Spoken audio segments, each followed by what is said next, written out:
The Otherplace takes place in a time when society is just beginning to industrialize. Iron weapons remain the best tools to use against the dead, but other industries, in particular those associated with travel and trade, are following a march of progress. Steam engines and tracks connect cities to each other. Airships make travel across rough terrain easier, even though steel swords, which have been common for hundreds of years, are modern and light. Rapiers and small swords are now common lightweight tools, unlike the heavy two-handed weapons of the past. But let's take a trip back 500 years, to the north of Gildor, where some people still speak the old language to this day. People live their lives in fear of the dead.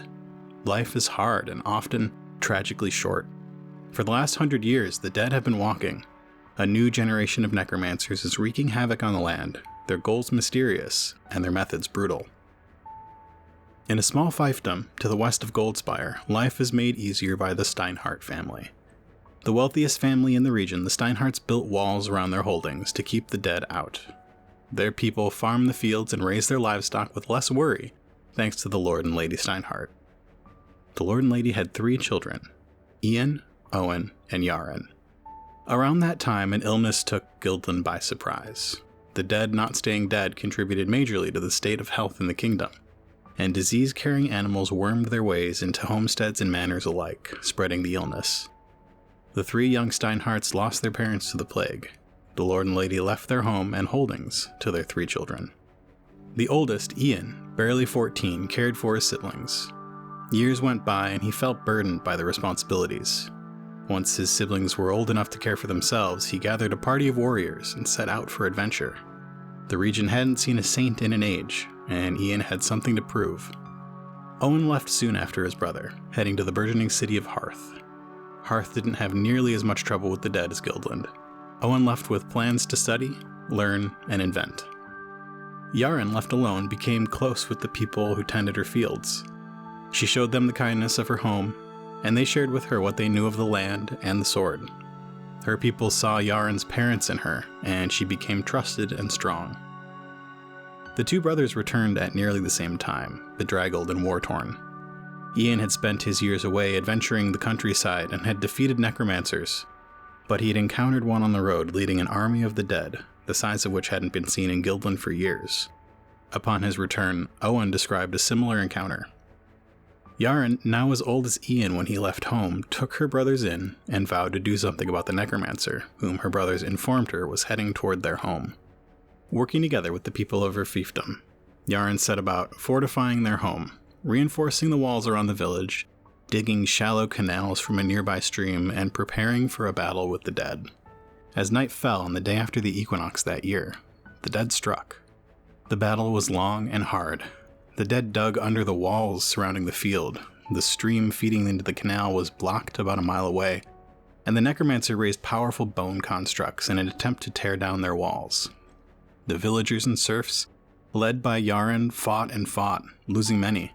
But when the sun rose the next morning, they were alive and victorious. Yarin soon went about gathering more resources, finding like-minded folk, and founding the Order of Protectors, known as the Fellowship of the 7 Rivers, in the year 168. There are many different stories surrounding the founding of the Fellowship. Because it makes a better story, it's widely stated that the name of the necromancer Yarin faced was forgotten, but the necromancer Aradum still strikes fear into the hearts of many. Their deeds were dark and dangerous, and their gilt spider-like mask still sits as a centerpiece in the White Library at the Iron Tower. In the year 291, 123 years after the Fellowship was founded, the royal court of Gildland was in turmoil. The king, Aesir, was assassinated, and his young son, Elfric, took the throne. Aesir was much beloved by the people of Gildland and the neighboring countries of Hearth and Highreach, but his reign was one marked with hardships. As a show of strength, Prince Elfric's first act upon taking the throne was one to unite the people of Gildland. To this point, Gildland had militias spread across the country, the strongest being the Royal Guard of Gildor. Prince Elfric signed what are now known as the Accords. The Accords, a series of documents written out by the representatives of the Fellowship of the 7 Rivers, gave the Fellowship recognition as the official guardians of Gildland, providing them with a military budget and power in matters of law and justice throughout the country. King Aesir opposed the Accords during his time as ruler of Guildland, and the Fellowship presented new versions to him almost annually. The signing of the Accords provided the resources that the Fellowship needed to spread across Guildland, building their towers and becoming the organization that they are today. The Fellowship of the Seven Rivers, also known as the Iron Tower or the Iron Brotherhood, Iron Paladins, or Fellows, have 5 ranks in their order, from initiates to seers. An initiate holds the lowest rank within the hierarchy of the Fellowship. Initiates usually have mundane duties like working in the kitchens or stables, or reshelving books in the White Library. Initiates are assigned to Watchers, who, once they've proven themselves valuable to the Fellowship, assign them the next rank, that of Mason, Builder, or Keeper, and give them the White Cloak of the Iron Tower. Most Fellowship members hold the ranks of Mason, Keeper, or Builder. They each have different sets of duties, but all hold the lowest rank that still gets to wear the cloak and medallion. Masons are responsible for the maintenance of the Fellowship's towers across Guildland. They travel the country and maintain the towers, replace, renew, and install sun lamps, and make sure towns and cities are defensible. Keepers are responsible for the protection of the citizens of Guildland. They travel the country responding to minor threats. Builders have the responsibility of both Masons and Keepers. Once a paladin of one of these 3 ranks has proven themselves, they graduate to the next rank.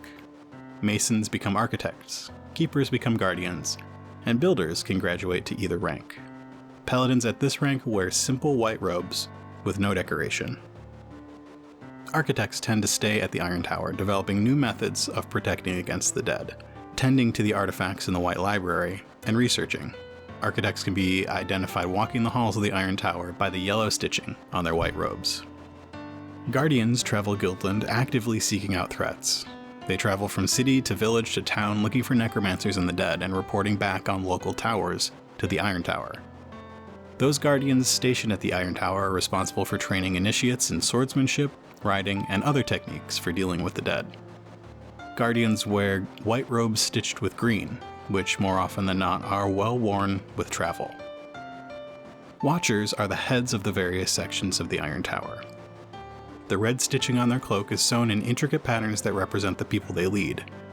The head librarian may have books sewn into their robe. The head smith may have swords and horseshoes. There are far fewer Watchers than Guardians or Architects, but the most elite people in the Fellowship hold the rank of Seer. A council of 7 Seers leads the Fellowship of the Seven Rivers in all matters. Their chambers sit at the top of the highest tower and overlook the Spine in the west and the Carnic Valley in the east. The Iron Tower itself was built about 30 miles from Yaren's home, now known as Fort Steinhardt. Originally, the tower was just a single stone tower reinforced by iron. As the Fellowship grew, so did the tower and the town around it. Additional fortifications were built up over the years, including stables, smithies, a small foundry, and the famed White Library, which contains all the spoils and collections of the Fellowship's battles and conquests. Deep within the White Library, the Fellowship keeps secret knowledge that is deemed too sensitive or dangerous for the general public. As the tower grew, so did the town around it. These days, when somebody speaks of the Iron Tower, they just as often mean the bustling city at the base of the spire as the tower itself. From the tower, paladins travel across Guildland along a system of modern roads that the signing of the Accords gave them permission and funds to build. Now they have towers in all major cities and many smaller towns across the country. The locals always call them towers, though they are often simple barracks in smaller towns and villages, watched over by small groups of paladins. In larger towns and cities, the Fellowship's towers usually play a part in the city's day-to-day activities. In Greenfield, there are towers at each main roadway into the city. Fellows watch travelers into and out of the city, inspecting shipments and keeping an eye out for any unwanted passengers. In Gilder, a number of towers dot the coast, where the paladins keep beacon fires burning in order to keep ships safe while they sail in the Slice. Gilder is the central hub for the Fellowship in the south of Guildland. Gilder plays host to a number of small towers, but is also home to a large university run by the Fellowship, at which many of their keepers, builders, and architects study. These days, the majority of Fellowship funding comes from tithes and taxes placed upon the citizens of Guildland. The local towers are usually home to non-local paladins, and many cities and towns still keep their own militias, who answer to the town elders and councils. Thanks to the details of the Accords, the Fellowship holds jurisdiction above any local authorities, including the Royal Militia, which leads to political scuffles with some local lawmakers every once in a while.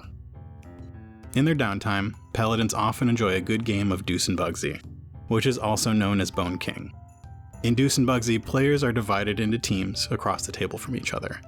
A standard 52-card deck is used, and players take turns playing cards into the center of the table, trying to win tricks to take cards into their river. The trump suit is Bones, but the player with the Bone King in their river at the end of the game loses 7 points.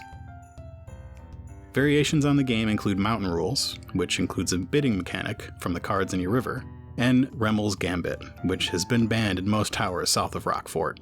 Deuce and Bugsy is named after the 2 paladins who created the card game back in the 300s. I hope you enjoyed this short journey into the world of Fenrayne. We'll see you next time for more about the world and the people in it. Thank you to AJ and Crystal who suggested the topic for this episode. Have an idea for an episode? Tweet us at Coruscant Night or join our Discord to let us know.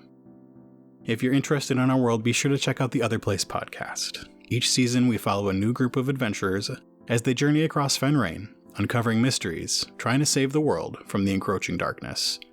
You can find The Otherplace wherever you get your podcasts.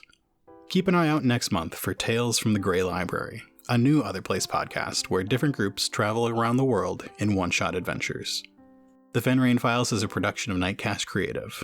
To learn more about us and the podcasts we make, visit nightcastcreative.com.